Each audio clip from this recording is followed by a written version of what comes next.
Hello students, जैसा कि मैंने आपसे अपने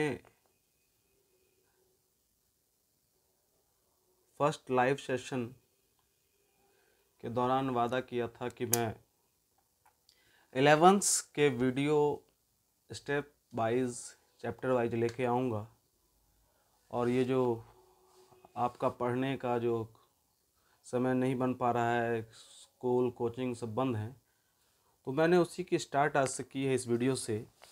ये आपके क्लास 11th का कम्प्लेक्स नंबर यानी कि सम्मिश्र संख्याएं। जैसा हम जानते हैं कि हमने मैथ्स को जब बचपन में स्टार्ट किया था तो संख्याओं से ही किया था, गिनती गिनी थी 1 2 3। और आज भी हम फिर से सम्मिश्र संख्याओं के बारे में जानेंगे, कम्प्लेक्स नंबर्स के बारे में जानेंगे। अभी तक 10th तक के सिलेबस में कॉम्प्लेक्स नंबर नहीं आया था, लेकिन अब एक नया टॉपिक है कॉम्प्लेक्स नंबर।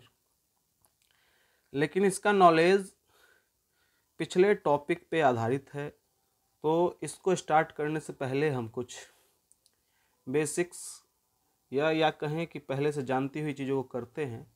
तो सबसे पहला आपका है प्राकृत संख्याएं। प्राकृत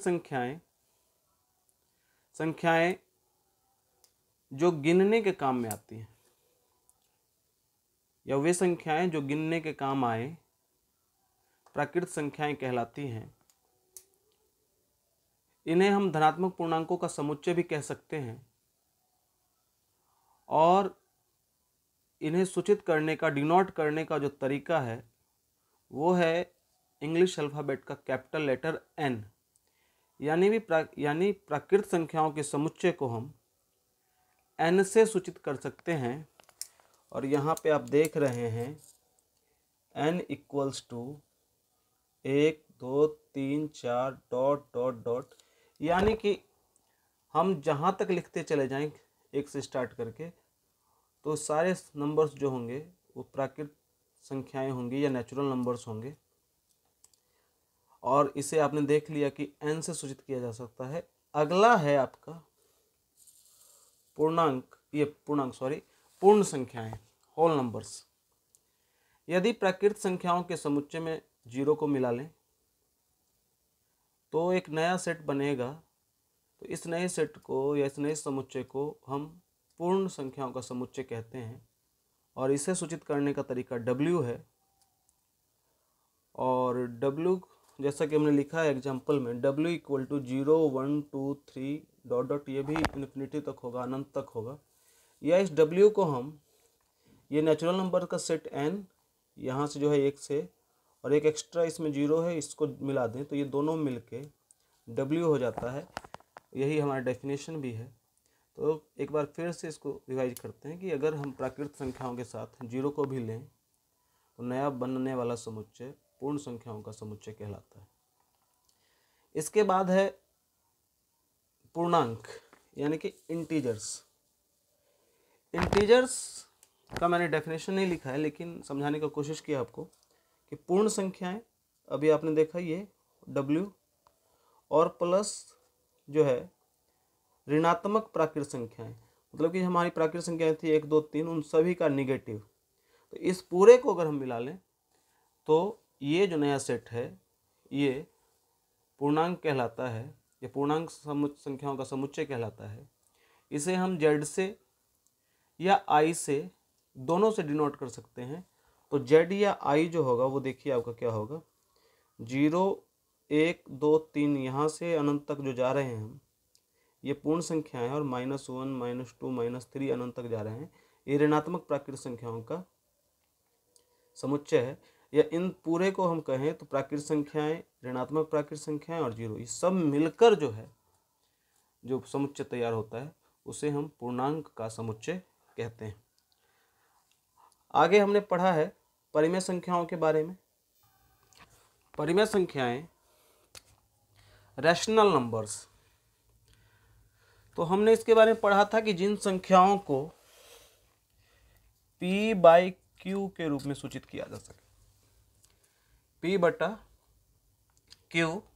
के रूप में सूचित कर पाए और P एवं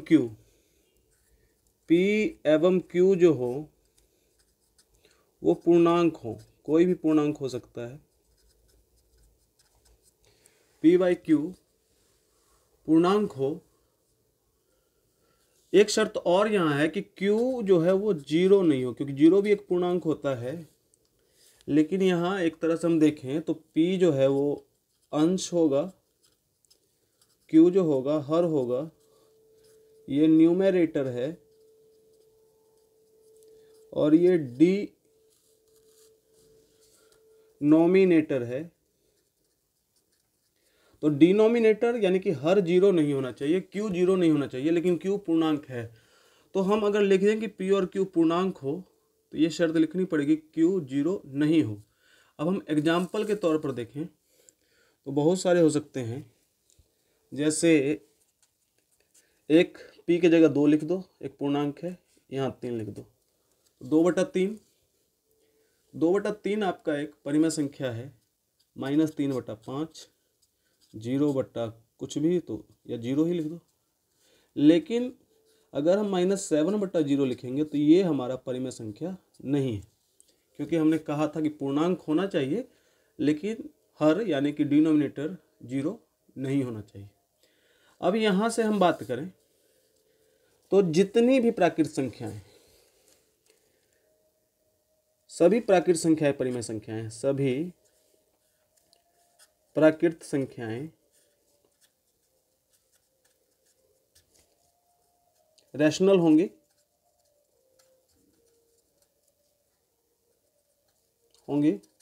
क्यों? जैसे कुछ प्राकृत संख्याओं के एग्जांपल्स ले लें हम, 5, तो ये रैशनल नंबर है। क्यों? क्योंकि इसके बटा में अगर कुछ नहीं है तो 1 है, 11 कुछ नहीं है तो 1 है, 5000 तो बटा में 1। जितने भी प्राकृत संख्याएं होंगी सभी परिमेय संख्याएं होंगी। उसके बाद और डिस्कस कर लें तो सभी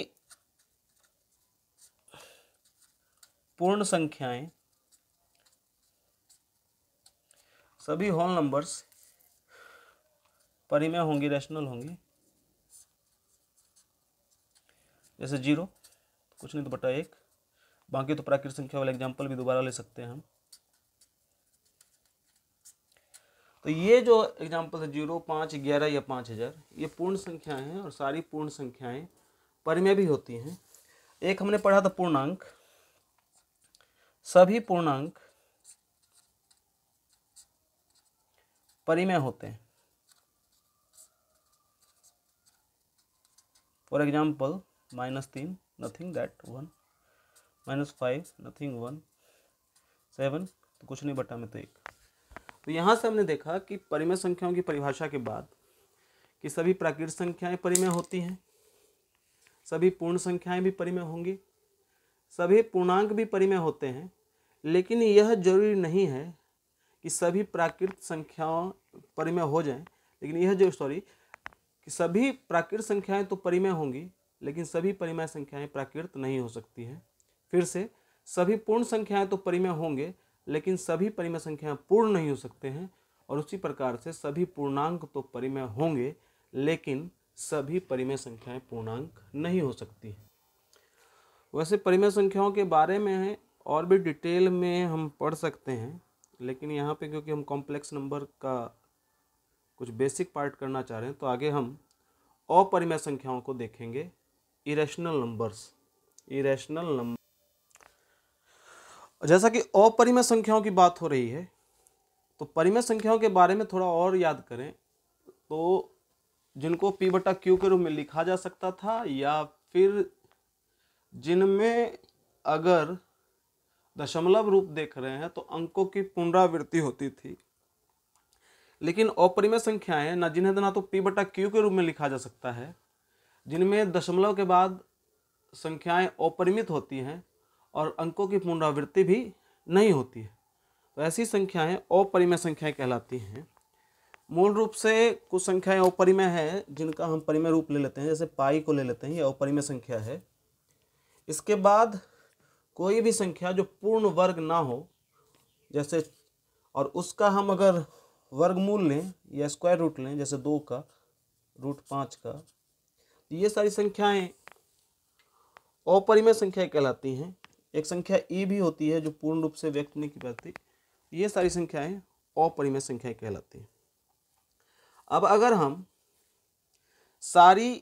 इसे हम अपरिमेय संख्याओं को आई से भी डिनोट करते हैं, लेकिन अगर हम परिमेय और प्लस सभी अपरिमेय कर लें तो ये पूरा सेट जो मिलके एक नया सेट बनता है, यही सेट कहलाता है वास्तविक संख्याएं, और इसी को हम कहते हैं रियल नंबर।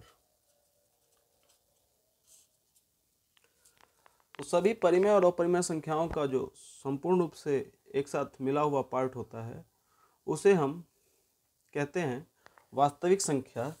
जैसे अगर हम संख्या रेखा लें तो इस पे इधर इन्फिनिटी है, इधर पॉजिटिव इन्फिनिटी है, बीच में कहीं पे 0 है, यहाँ 1 है, यहाँ 2 है, इस बीच में जो भी होगा परिमेय भी होगा अपरिमेय भी होगा। तो अगर किसी नंबर लाइन को हम बहुत बड़ा लार्ज करके देखें, ये 0 1 को बहुत दूर तक खींच दें, अब कहीं पे ये 0 है और कहीं पे 0.001 है, ऐसा और भी बड़ा करें और भी लार्ज करें, तो किसी भी संख्या रेखा पर परिमेय और अपरिमेय एकदम बहुत छोटे पैमाने पर जाके देखने पर पता चलता है कि एकदम साथ साथ होती हैं।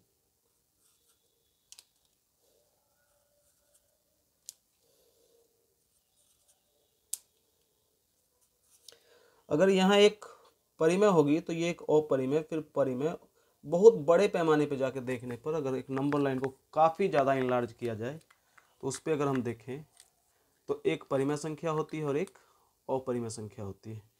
अब यहाँ से समझें हम एक चीज़ और, तो निश्चित रूप से नेचुरल नंबर्स सबसेट होता है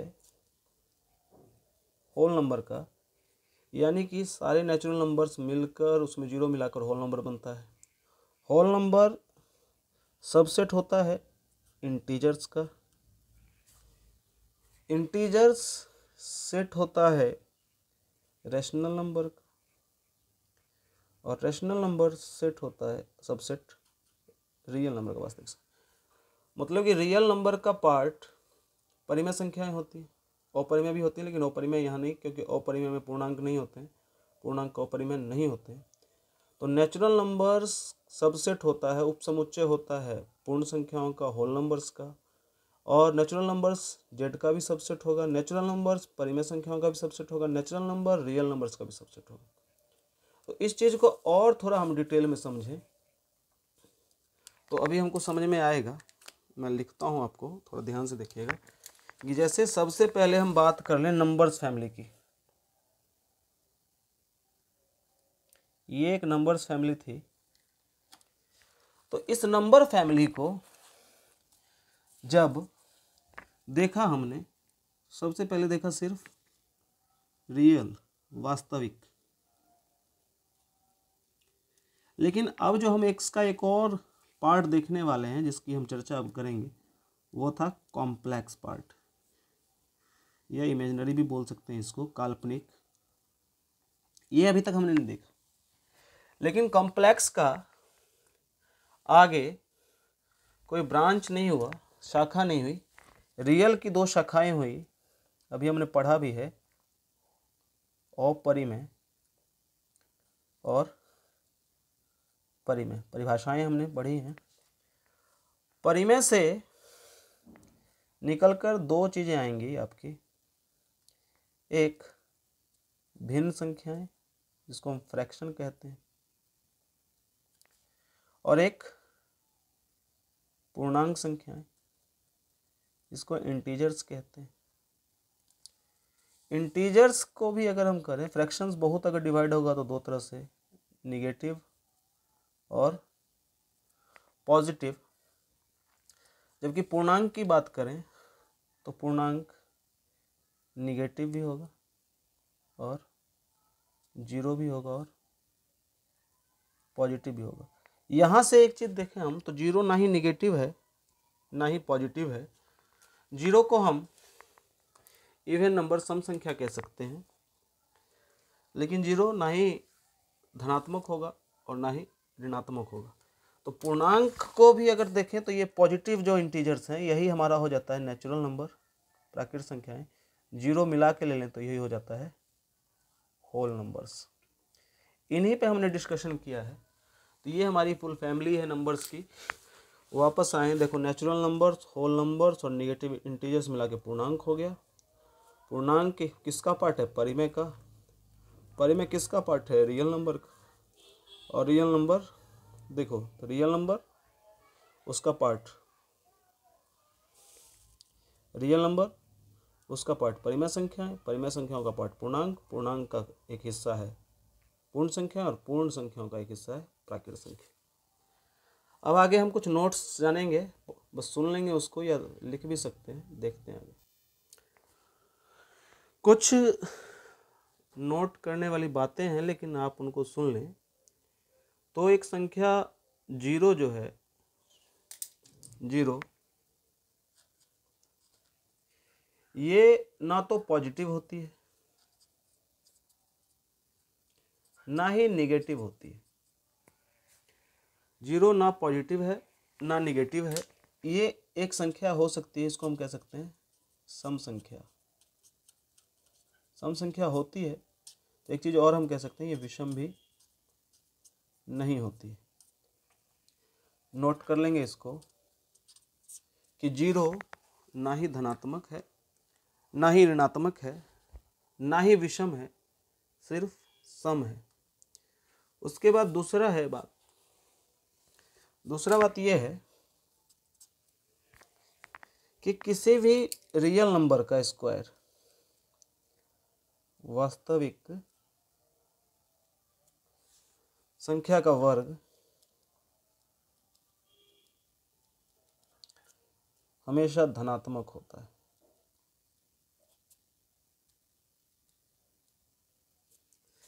वास्तविक संख्या का वर्ग हमेशा धनात्मक होता है।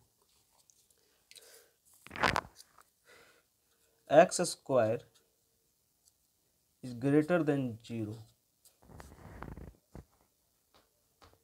X square is greater than zero, equal to भी दे सकते हैं, जीरो या जीरो के बराबर होता है, धनात्मक ही होगा जब एक्स वास्तविक संख्या का पार्ट है, एलिमेंट ऑफ रियल नंबर। तो कभी भी अगर एक्स वास्तविक संख्या है, जैसे एग्जांपल ले लो, -5 ही ले लो और इसका वर्ग करो तो ये 25 आएगा। जीरो का स्क्वायर कर लो तो जीरो आएगा। -17 का स्क्वायर कर लो 289 आएगा। 15 का स्क्वायर कर लो 225 आएगा। ये सारे नंबर्स जो हमारे रियल नंबर्स हैं और ये सारे पॉजिटिव है। रियल नंबर्स में हम रैशनल नंबर की बात कर लें, जैसे 1/2 का स्क्वायर कर लो तो ये भी 1/4 धनात्मक ही है। -1/3 की स्क्वायर कर लो तो ये 1/9, ये भी जीरो से बड़ा ही है ये। तो जब भी हम कोई भी वास्तविक संख्या लेंगे और उसका हम स्क्वायर करेंगे तो वो हमेशा पॉजिटिव आएगा। तो सेकंड बात हो गई आपकी। थर्ड बात आप जान लीजिए, थर्ड पॉइंट जान लीजिए कि अगर हम कोई भी दो नंबर्स लें जो रियल नंबर्स हैं, एक लाइन खींच लेते हैं और इस पे कहीं एक नंबर ए है और कहीं एक नंबर बी है, और तो इन दोनों के बीच की बात करें तो इन दोनों के बीच में इन्फिनिटी नंबर्स होंगे, अनंत संख्या होंगी जो रियल नंबर होंगी। तो दो रियल नंबर्स के बीच अनंत रियल नंबर्स होते हैं। दो रियल नंबर्स के बीच अनंत रियल नंबर्स होते हैं।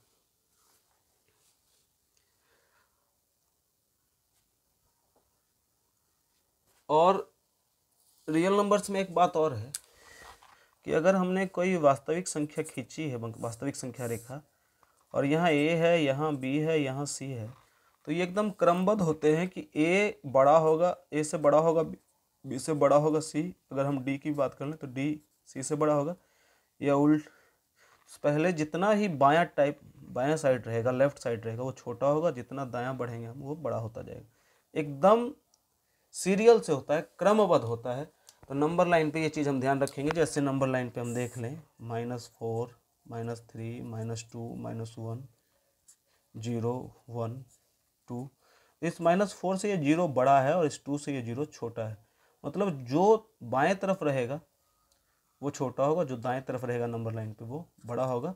और इसका अनुपालन हम करते हैं रियल नंबर लाइन पे कि एकदम क्रमबद्ध तरीके से लिखते हैं और आगे बढ़ते हैं। और जितनी भी वास्तविक संख्याएं हैं, चाहे वो परिमेय हो चाहे अपरिमेय हो, दुनिया की हर वास्तविक संख्या को एक वास्तविक संख्या रेखा पर दर्शाया जा सकता है। सम संख्याओं की बात हमने की तो वैसी सभी संख्याएं जो 2 से पूर्णतः विभाजित हो जाएं सम संख्याएं कहलाएंगी, और जो 2 से पूर्णतः विभाजित ना हो विषम संख्याएं कहलाएंगी। इसको मैंने लिखा नहीं है, आप जानते होंगे। जीरो की बात कर ले, व्हाट इज जीरो? तो जीरो एक योज्य राशि है। जीरो क्या है? योज्य राशि है। किसी संख्या में जीरो को जोड़ दो, वही संख्या दोबारा मिलेगी। मतलब ए में जीरो को जोड़ो तो ए मिल गया, -7 में जीरो को जोड़ दो तो -7 मिल जाएगा, 8 में जीरो को जोड़ो तो 8 मिल जाएगा। तो इस प्रकार की कोई अन्य राशि हमारे पास उपलब्ध नहीं है जीरो के अलावे जो किसी में जोड़े और वही राशि दोबारा मिले। इसलिए जीरो को हम योज्य राशि कहते हैं, एडिटिव आइडेंटिटी कहते हैं। और बात कर लें एक की, तो ये हमारी गुणन राशि है, मल्टीप्लिकेटिव आइडेंटिटी है कि किसी भी संख्या में एक को गुना कर लो वही संख्या दोबारा, 15 गुने 1 मिलेगा 15। तो जीरो को कहेंगे योज्य राशि, एक को कहेंगे गुणन राशि। अब आते हैं एक संख्या, ये संख्या है ही नहीं वैसे, अनंत, इन्फिनिटी। ये आखिर है क्या? तो अनंत का मतलब होता है कि जितना अधिक मान ले उससे भी अधिक, वही अनंत है। तो अनंत संख्या नहीं है, एक अवधारणा है इस बात को। ऐसा नहीं कि जैसे 5 एक संख्या है, 7 एक संख्या है, वैसे इन्फिनिटी भी एक संख्या है। अनंत कोई संख्या नहीं है, सिर्फ ये एक कॉन्सेप्ट है। और ये कॉन्सेप्ट है कि जितना भी हम सोच सकते हैं उससे आगे, उससे आगे, उससे और आगे। तो ये कहीं पे एक पार्ट नहीं है जहाँ पे जाके हम नंबर लाइन को ख़त्म कर लेंगे, हमको अनंत मिल जाएगा। चले नदी ख़त्म हो गई, समुद्र मिल गया, वैसा कुछ नहीं। चलते जाएंगे, आगे बढ़ते जाएंगे, अनंत का मान बढ़ता जाएगा। तो इसलिए हम कह सकते हैं कि अनंत संख्या नहीं है, अवधारणा है। उसी प्रकार से शून्य से विभाजन भी अर्थहीन है। 5 में 0 से भाग लगाने का मतलब है कि इतनी बड़ी राशि आएगी जो अवधारणा मात्र है, अनंत है। और शून्य से विभाजन क्या है? अर्थहीन है। ऐसा लिखा हुआ मिल जाएगा आपको, या नॉट डिफाइंड मिल जाएगा, मीनिंगलेस मिल जाएगा। बहुत सारी बातें इसके लिए होती है। एक और चीज है भाज्य संख्या और अभाज्य संख्या। एग्जाम्पल से समझते हैं। भाज्य संख्या और अभाज्य संख्या। एक भाज्य संख्या लेते हैं 12। अब 12 भाज्य है तो क्यों है? तो 12 के गुणनखंड देख लें तो ये 1 से भी भाग लगेगा, इसमें 2 से भी लगेगा, 3 से भी लगेगा, 4 से भी लगेगा, 6 से भी लगेगा, 12 से भी लगेगा। लेकिन अगर हम 7 की बात करें इसमें 1 से लगेगा और 7 से लगेगा। यही कारण है कि 7 अभाज्य है और 12 भाज्य है कि 7 में 1 और 7, 1 और स्वयं के अलावे और कोई दूसरा गुणनखंड नहीं है, तो ये अभाज्य है। यही परिभाषा भी है इसकी कि किसी संख्या जो 1 से और खुद से भाग होती हो अभाज्य कहलाती है, और इसके अलावा 1 से और 12 से अलावे एक भी अगर इसमें गुणनखंड है इसका तो ये भाज्य कहलाती है। उसके बाद आपका है वास्तविक संख्या का मापांक। वास्तविक संख्या का मापांक। वास्तविक संख्या का मापांक क्या होता है? तो पहले अगर कोई नंबर है x मॉड ऑफ x, तो इसको हम x लिख लेते हैं।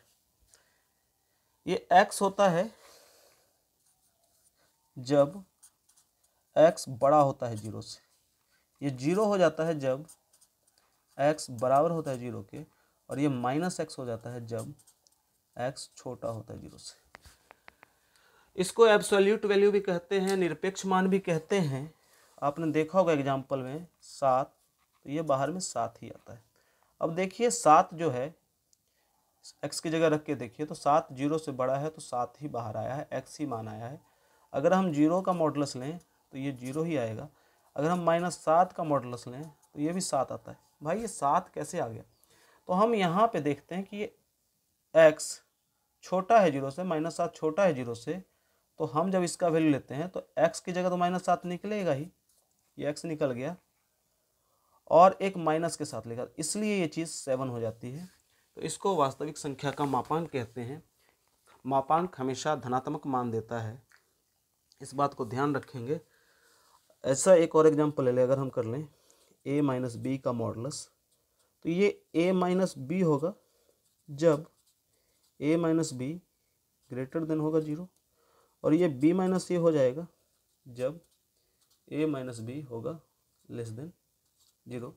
इस बात पर भी हम ध्यान देंगे, जैसे हम लिखें 7 माइनस 4 का मॉडुलस, 7 माइनस 4 ही आएगा क्योंकि 7 माइनस 4 3 है, 3 आंसर होगा।